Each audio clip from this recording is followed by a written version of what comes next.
कैसे पद्मावती का दीवाना बना था अलाउद्दीन खिलजी। इतिहास में दर्ज है ये कहानी। चित्तौड़गढ़ और दिल्ली सल्तनत के बीच युद्ध हुआ जिसमें राजा रतन सिंह की हार तय दिख रही थी। इधर महल में रानी पद्मावती और अन्य राजपूत रानियों ने अलाउद्दीन खिलजी से बचने और राजपूत धर्म निभाते हुए जौहर होने का फैसला किया।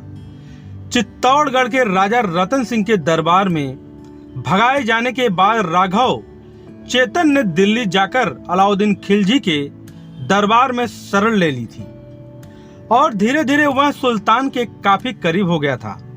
उसने इस दौरान रानी पद्मावती की सुंदरता की कहानियां अलाउद्दीन खिलजी को सुनाना शुरू किया। रानी के बारे में सुनकर सुल्तान उसे देखने के लिए बेकरार हो गया। इसके बाद वह एक दिन अपने सैनिकों के साथ लेकर चित्तौड़गढ़ के लिए प्रस्थान कर दिया। चित्तौड़गढ़ पहुंचकर अलाउद्दीन खिलजी ने सैनिकों समेत चित्तौड़गढ़ किले के पास डेरा डाल दिया और राजा को संदेशा भिजवाया कि दिल्ली सल्तनत के सुल्तान रानी पद्मावती की एक झलक देखना चाहते हैं। इसके बाद वह दिल्ली लौट जाएंगे। खिलजी के इस संदेश से चित्तौड़गढ़ में खलबली मच गई। राजा रतन सिंह भी असहज हो गए क्योंकि राजपूतों की परंपरा के मुताबिक महिलाएं गैर मर्दों के सामने नहीं जाती थी। लेकिन राजा रतन सिंह को इस बात की भी आशंका थी कि अगर इनकार किया गया तो सुल्तान उनके राज्य पर आक्रमण कर देगा। इसीलिए अपने राज्य और प्रजा को बचाने के लिए राजा रतन सिंह ने सुल्तान का प्रस्ताव मान लिया। इधर रानी पद्मावती सुल्तान के आमने सामने नहीं होना चाहती थी, लिहाजा शीशे का इस तरह प्रबंध किया गया कि सुल्तान रानी की छाया उसमें देख सके। कहा जाता है कि रानी की एक झलक देखकर अलाउद्दीन खिलजी रानी पर मोहित हो गया। उसने मन ही मन तय कर लिया कि वो रानी पद्मावती के लिए बिना दिल्ली नहीं लौटेगा। तब महल से सुल्तान अपने कैंप की एक तरफ लौट रहा था। तब राजा रतन सिंह भी उसके साथ थे, लेकिन छल कपट से खिलजी ने राजा रतन सिंह को बंदी बना लिया। इसके बाद महल में संदेशा भिजवाया कि अगर वे लोग अपने राजा को जिंदा देखना चाहते हैं तो रानी पद्मावती को उसके साथ दिल्ली जाने दिया जाए। कहा जाता है कि राजा रतन सिंह के राज्य में दो भरोसेमंद मंत्री थे, गोरा और बादल।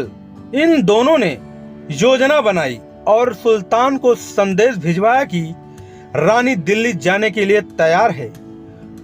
इसके अगले दिन करीब 100 पालकी में बैठकर सैनिक खिलजी के कैंप तक पहुंच गए और कहा कि पालकियों में रानी पद्मावती अपनी सेविकाओं के साथ दिल्ली कूच कर रही है। कैंप के पास पहुंचते ही सैनिकों ने खिलजी की सेना पर हमला कर दिया और राजा रतन सिंह को छुड़ा लिया। लेकिन खिलजी वहां से जाने को तैयार ही नहीं था। उसकी सेना के चित्तौड़गढ़ जाने वाली पानी रसद की सप्लाई रोक दी गई। कई दिनों तक किले में लोग भूखे प्यासे रहे।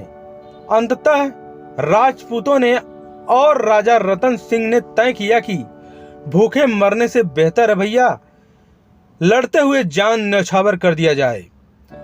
इसके बाद चित्तौड़गढ़ और राजा दिल्ली सल्तनत के बीच युद्ध हुआ जिसमें राजा रतन सिंह की हार तय दिख रही थी। इधर महल में रानी पद्मावती और अन्य राजपूत रानियों ने अलाउद्दीन खिलजी की गुलामी से बचने और राजपूत धर्म निभाते हुए जौहर होने का फैसला किया। कहा जाता है कि रानी पद्मावती ने महल के बीचों बीच चिता सजाई और सबसे पहले खुद उसमें कूदी। उसके बाद अन्य रानियों ने भी चिता में कूदकर अपनी जान दे दी।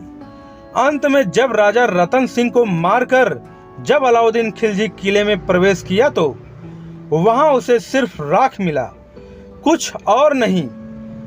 जिसकी चाह में उसने खून बहाए वो बेकार गया। तो दोस्तों, कैसी लगी यह स्टोरी? अगर अच्छी लगी हो तो मेरे वीडियो को लाइक करना और चैनल को सब्सक्राइब करना ताकि नेक्स्ट वीडियो आप लोगों के पास सबसे पहले पहुंचे।